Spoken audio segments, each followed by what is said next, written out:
Bismillahirrahmanirrahim. Assalamualaikum warahmatullahi wabarakatuh. Jadi pada hari ini saya bersama dengan uh, ahli kumpulan saya yang terdiri daripada 3 orang, iaitu saya sendiri Muhammad Izzat bin Muhammad Anwar, dan sahabat saya Ihsan, dan seorang lagi Khairil Anam, yang mana kumpulan kami akan membentangkan tentang isu-isu pentaksiran murid berkeperluan.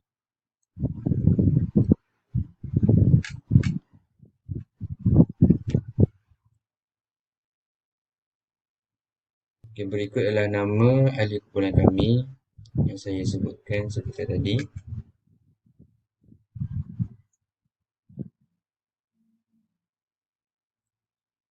Sebelum kita terus kepada isu, terlebih dahulu saya ingin menjelaskan tentang konsep pentaksiran.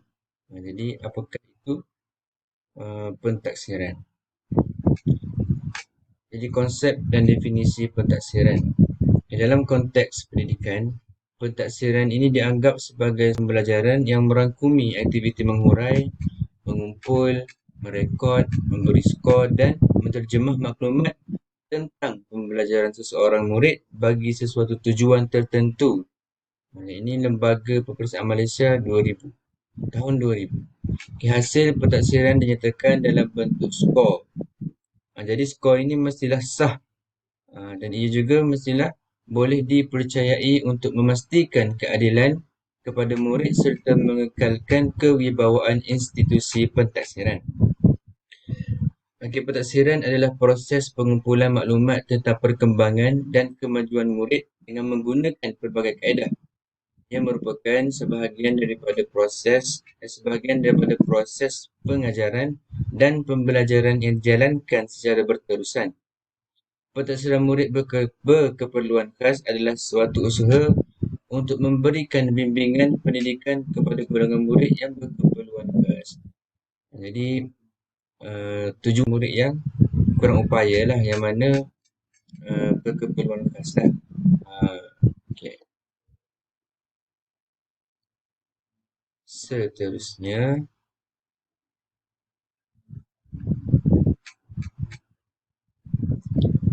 jadi seterusnya ialah objektif pentaksiran. Apakah itu objektif pentaksiran? Jadi di sini terdapat enam objektif pentaksiran, yang mana yang pertama adalah mengesan perkembangan murid secara menyeluruh. Tujuan adalah untuk mengesan perkembangan murid secara menyeluruh. Kita nak tengok sejauh manakah perkembangan murid tu. Yang kedua, mengenal pasti pelbagai potensi murid secara menyeluruh. Ia lebih kurang dengan mengesan perkembangan juga. Jadi ini adalah mengenal pasti pelbagai potensi murid. Dari segi potensi murid ini secara menyeluruh. Seterusnya, yang ketiga ialah mengenal pasti kelebihan dan kekurangan murid dalam pembelajaran dari semasa ke semasa. Ini adalah untuk kenal pasti kelebihan dan kekurangan. Maknanya kita tengok kelebihan murid itu, sekaligus kita tengok kekurangan murid itu dalam pembelajaran yang dari semasa ke semasa lah. Yang keempat ialah merangsang aktiviti mengikut keperluan, perkembangan dan pertumbuhan murid. Kita nak rangsang aktiviti itu mengikut keperluan yang kita kesan tadi, kita kenal pasti. Jadi kita nak merangsang aktiviti. Yang kelima, mengesan keberkesanan pengajaran. Kita tengok berkesan ke tak pengajaran yang kita buat tu. Yang terakhir itu yang keenam, mengesan pertumbuhan murid bersesuaian dengan peringkat umur. Enam itu adalah objektif pentaksiran. Jadi seterusnya, saya akan dan dia akan menerangkan tentang isu-isu dalam pendidikan khas ini. Oke, jadi setakat itu dahulu daripada saya. Apa yang baik itu daripada Allah SWT, dan apa yang buruk itu daripada diri saya sendiri. Kul kullu min indillah. Assalamualaikum warahmatullahi taala wabarakatuh.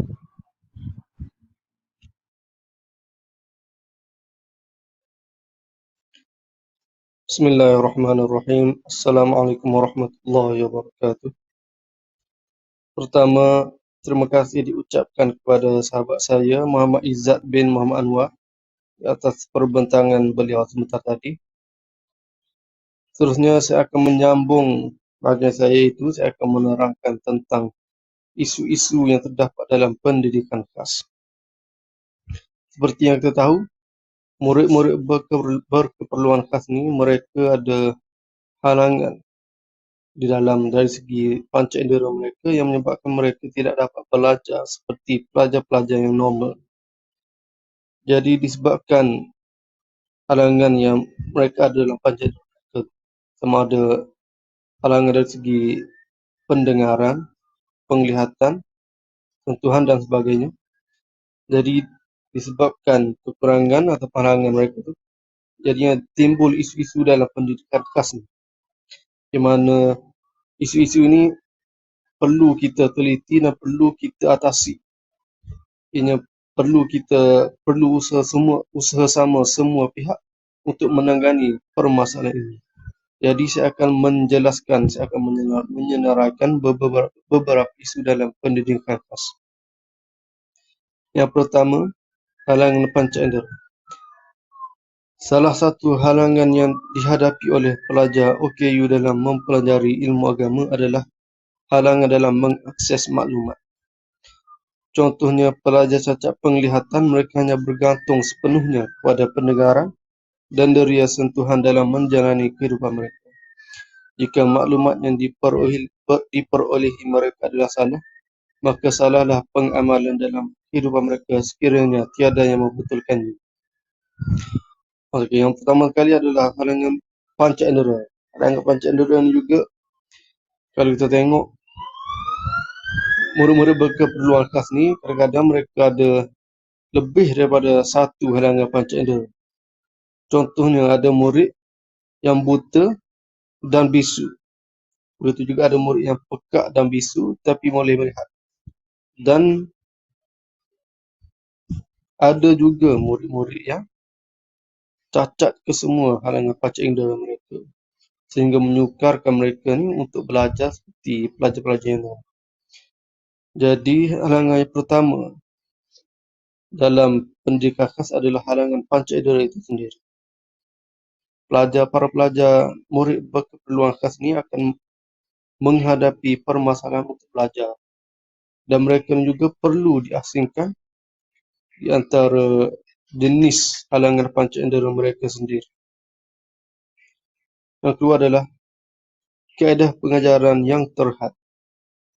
Isu yang timbul dalam pengajaran dan pembelajaran mata pelajaran pendidikan Islam bagi program pendidikan khas integrasi ialah kurangnya kaedah pengajaran, terutamanya dari segi bahan baku mengajar. Peralatan seperti Al-Quran Braille digital, buku teks versi Braille dan finger reader dan sebagainya dapat menjadikan pembelajaran dan pembelajaran lebih menarik dan mudah. Dari segi bantuan kita yang mana disenaraikan ataupun yang diketengahkan oleh pihak kerajaan adalah seperti Al-Quran Braille, buku teks versi Braille dan finger reader.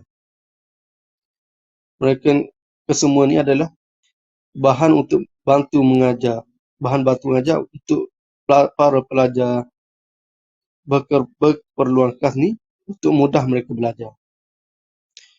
Tapi seperti yang kita tahu, kesemua peralatan ni masih lagi terhad, yang mana tidak semua para pelajar ni dapat.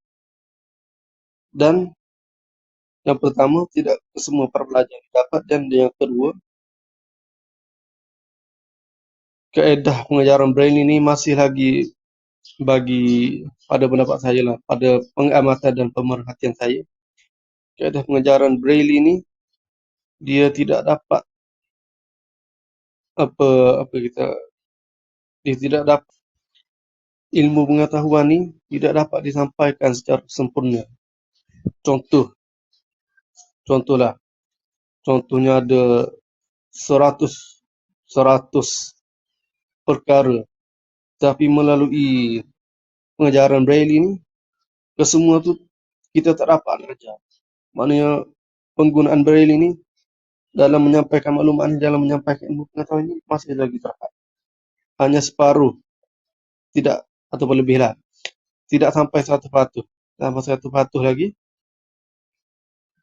cara untuk kita menyampaikan ilmu pengetahuan. Yang ketiga adalah kekurangan bahan pengajaran. Bahan pengajaran untuk membantu golongan pelajar berkeperluan khas ini masih terhad, dan ini menyebabkan golongan murid berkeperluan khas sukar untuk belajar. Walaupun terdapat usaha dan inisiatif untuk membantu golongan pelajar berkeperluan khas, tapi ia masih tidak mencukupi. Yang ketiga adalah pelajar berkeperluan khas ini masih lagi, seperti yang kita tahu, mereka masih lagi terpinggir. Maknanya dalam membantu pelajar berkeperluan khas ini banyak lagi usaha dan sumbangan untuk membantu mereka ni masih lagi tidak mencukupi, sehingga menjadikan bahan pengajaran ni berkurang hingga merencatkan pembelajaran mereka di dalam kelas. Ini menjadikan, pada pendapat saya, ini menjadikan pelajar ni kurang termotivasi dan seterusnya menyukarkan lagi pelajar berkeperluan khas ni yang sudah pun susah untuk belajar ni untuk terus belajar. Dan yang terakhir, kepelbagaian kompetensi murid. Wujudnya penempatan yang tidak sesuai dalam program pendidikan khas integrasi sekolah berdasarkan kebolehan dan keupayaan murid-murid. Sebagai contohnya, terdapat murid yang mempunyai keupayaan IQ yang terlalu rendah dicampurkan bersama dengan murid yang mempunyai keupayaan yang sederhana atau tinggi. Hal ini boleh menyebabkan murid yang IQ rendah itu akan lebih ketinggalan semasa mengikuti proses pembelajaran dan pengajaran di dalam kelas. Akibatnya, murid yang ketinggalan tidak berminat untuk menumpukan perhatian dan belajar di dalam kelas. Pelbagai kompetensi murid ni dalam bahasa yang lebih mudah adalah di dalam pelajar berkeperluan khas itu sendiri, mereka ini juga boleh dibahagikan kepada kategori lemah, sederhana dan tinggi. Lemah, sederhana dan berkeupayaan, berkebolehan.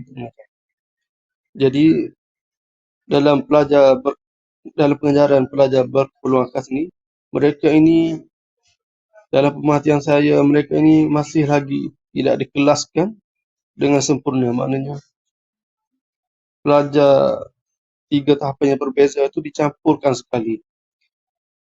Dan selain itu, pelajar yang mempunyai halangan punca indera yang berbeza juga kadang dicampurkan sekali, sehingga ini menyebabkan pemahaman tu tidak dapat diterima oleh satu golongan yang lain, oleh golongan yang kurang lagi, yang rendah dengan sempurna. Pemahaman yang mereka boleh itu tidak sempurna. Seperti yang kita tengok, bagi pelajar normal, mereka ini dibahagikan dalam kelas-kelas mereka sendiri, sehingga kaedah pengajaran pun disesuaikan dengan tahap pemikiran mereka, tahap keupayaan mereka untuk belajar. Jadi bagi saya, pendekatan ini sepatutnya dipraktikkan juga kepada pelajar berkeperluan khas, kerana tahapan mereka itu juga perlu dipertimbangkan agar tahap pemahaman yang sempurna dapat diberikan oleh pelajar kepada para pelajar berkeperluan khas. Sekian, terima kasih. Assalamualaikum warahmatullahi wabarakatuh. Terima kasih kepada rakan-rakan ahli kumpulan saya yang telah membentangkan tajuk ini tadi, Kemudian saya akan menyambungkan tajuk tujuan pentaksiran. Okay. Tujuan pentaksiran ni ada 10. Yang pertama, mengesan keberkesanan pengajaran. Dan yang kedua, menjalankan tindakan susulan yang sesuai dengan serta-merta. Dan yang ketiga, merancang aktiviti pengajaran mengikut keperluan perkembangan dan pertumbuhan murid. Yang keempat, mengesan perkembangan murid secara menyeluruh. Yang kelima, mengenal pasti kelebihan dan kekurangan murid dalam pengajaran dari masa ke semasa. Okay. Kat sini kita dapat lihat anak murid kita yang sama ada lemah ataupun yang boleh meneruskan pelajaran mereka. Jadi kat situlah tujuan adanya pentaksiran ni. Dan keenam, mengenal pasti pelbagai potensi murid secara menyeluruh.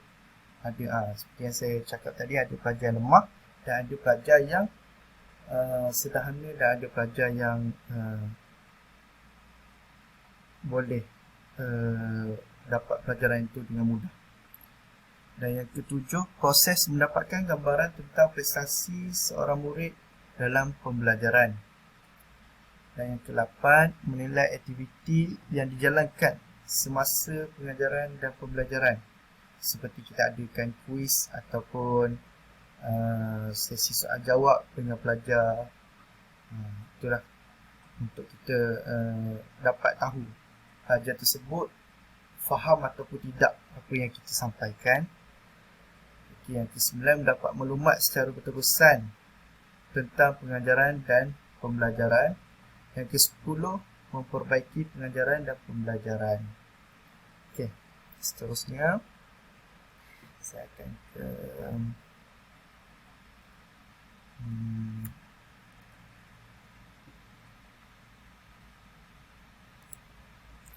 ke kepentingan pentaksiran dan penilaian.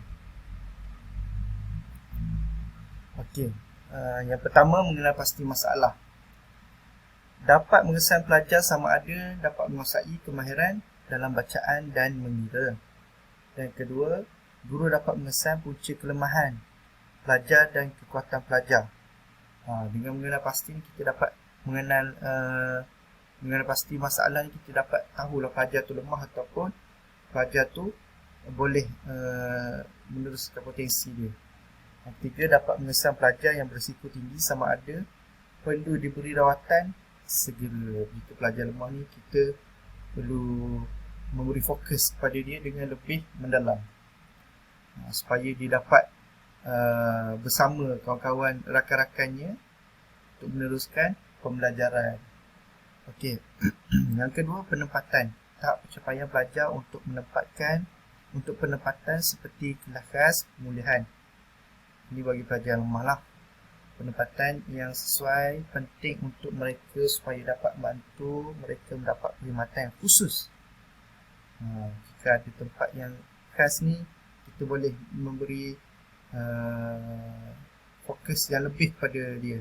Seperti pelajar yang buta, kita kumpulkan satu tempat pelajar yang kurang penglihatan. Jadi kita boleh fokuskan kat situ hanya pelajar yang kurang penglihatan sahaja. Okey. Yang ketiga ialah pemilihan strategi pemilihan. Dalam strategi pengajaran dan pembelajaran yang berkesan seperti menggunakan bahan bantu mengajar yang menarik supaya mereka senang menguasai kemahiran. Persediaan API sebelum pengajaran dijalankan dan tetapkan objektif pembelajaran. Ini typo ni, persediaan APH. Dan ketiga, menggunakan strategi seperti melukis gambar. Bagi orang buta ni tak sesuai lah menggunakan melukis gambar ni sebab dia tak nampak. Mendengar muzik untuk belajar bahasa ataupun dengan menggunakan braille. Dan yang terakhir, apabila mereka telah diajar suatu perkara tersebut, harus sentiasa berulang-ulang supaya mereka senang ingat dengan kemahiran. kesimpulannya, jelaslah bahawa pentadsiran dalam pendidikan Islam, dalam pentadsiran murid berkeperluan khas sangat penting untuk digunakan dalam sistem murid berkeperluan khas. Dengan adanya pentadsiran dalam pendidikan Islam dapat membantu murid berkeperluan khas mempelajari agama seperti murid yang normal. Contohnya dengan adanya bagi orang buta lah, dengan adanya Quran Braille, dengan adanya alat bantu mengajar yang sesuai. Kadang-kadang dekat tempat